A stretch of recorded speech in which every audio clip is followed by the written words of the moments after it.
कितनी प्यारी सी थी वह। हमेशा सबको खुश रखने की कोशिश करती, सबकी पसंद पूछती, सबके मन का काम करती। शायद उसके मन की गहराइयों में बसा था कि सबको खुश रखना है, इसलिए बिना अपने बारे में सोचे वो दिन भर कभी मम्मी के, कभी समीर के, तो कभी मेरे आगे पीछे घूमती रहती।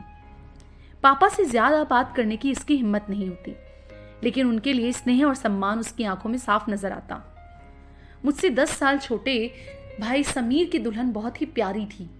यूं तो समीर की अपनी पसंद थी सना, लेकिन घर में सबकी पसंद बनने के लिए उसकी मेहनत साफ दिखाई दे रही थी। घर के सारे काम उसने अपने जिम्मे में लिए हुए थे।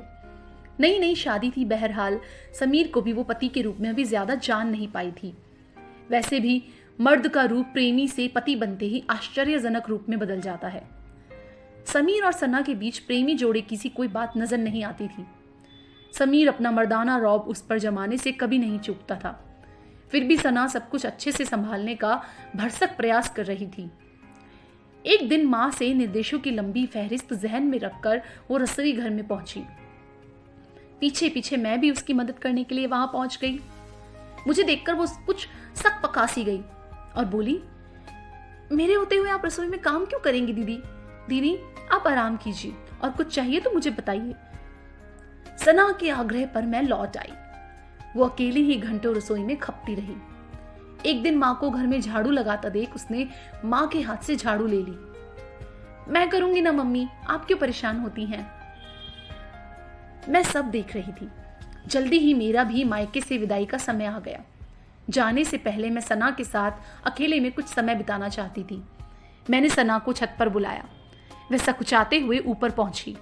उसका हाथ पकड़कर मैंने उसे सहज करते हुए कहा, सना, आज जो मैं तुमसे कहने जा रही हूं, ध्यान से सुनना। शायद कोई और कभी ये बात तुम्हें ना समझाए। सबसे पहले तो तुम ये बात समझ लो कि तुम इस घर की बहू हो, कोई सुपर वुमेन नहीं। बिना किसी से मदद लिए दिन रात घर में पिसने से तुम्हें कोई बहादुरी का मेडल नहीं मिलेगा, ना ही कभी परफेक्ट बहू होने का टाइटल मिलेगा, क्योंकि परफेक्ट बहू कोई होती ही नहीं है। हमेशा कोई ना कोई गलती निकाल ही दी जाती है। तुम्हारी भावना मैं समझती हूँ, लेकिन सबका बोझ अपने कंधों पर लेकर चलोगी तो थक जाओगी, और फिर वहीं से संबंधों में खटास आनी शुरू हो जाती है। अगर माँ तुम्हारी किसी काम में मदद करती हैं तो कभी मना मत किया करो। मदद की जरूरत हम सबको होती है, और इसमें कोई बुराई नहीं है कि कोई हमारी मदद करे। घर को चलाने की जिम्मेदारी अकेले तुम्हारी नहीं है। घर सबका है तो जिम्मेदारियां भी सबको मिलकर उठाने दो। तुम्हें पता है, 11 साल हो गए मेरी शादी को। शादी के समय मुझे भी माँ ने यही समझा कर भेजा था कि सबको अपना अपना बनाओ।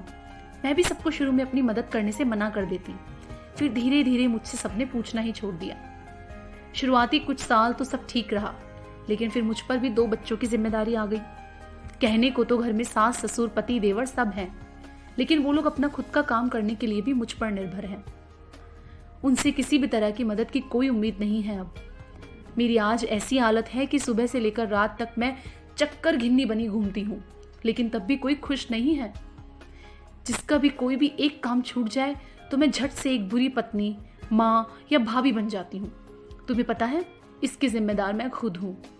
मैंने ही कभी किसी को कोई काम करने की आदत नहीं डाली, और इसीलिए मुझे भुगतना पड़ रहा है। तुम ये गलती बिल्कुल मत करना। बहू भी आखिर इंसान होती है, उसे भी आराम की जरूरत होती है। कोई कभी तुमसे नहीं कहेगा कि तुम 2 पल जाकर आराम कर लो। अपने कल के लिए आज से ही सब ठीक कर लो। मेरी बात सुनकर सना की आंखें भर आई। दीदी, आपने जो कहा, शायद कोई भी भाभी अपनी ननद से ऐसी बात सुनने की अपेक्षा नहीं करती, लेकिन आपको देखकर मुझे समझ आ गया कि आप मेरी दीदी पहले हैं और ननद बाद में। आपकी नसीहत को मैं गांठ बांध कर रखूंगी।